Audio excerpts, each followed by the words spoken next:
Farrah Fawcett was one of the most famous faces in America. The blonde hair, the smile, the red swimsuit poster that hung in millions of bedrooms. For a time, she wasn't just famous. She was an icon.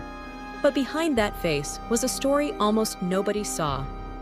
Farrah had one child, her son, Redmond, with actor Ryan O'Neal. And while Farrah was fighting the biggest battle of her life, Redmond was fighting his own. In 2006, Farrah was diagnosed with cancer. When the disease began spreading, she made an extraordinary decision. She picked up a camera and documented her own battle. No glamorous actress or perfect lighting. Just Farrah, frightened, exhausted, vulnerable, and determined to keep fighting.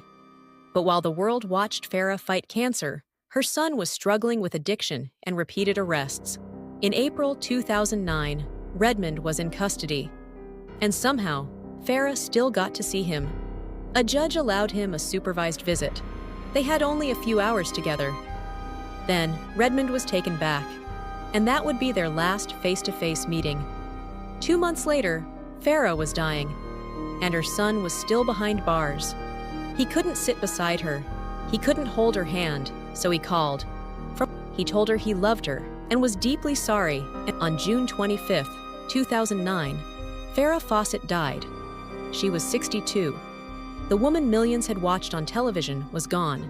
3 days later, Redmond was temporarily released from custody to attend his mother's funeral. And he stood there to bury the woman who had spent years fighting not only for her own life, but for her son. Farrah Fawcett had spent her final years showing the world what it looked like to face death. But perhaps her most heartbreaking story was happening somewhere else.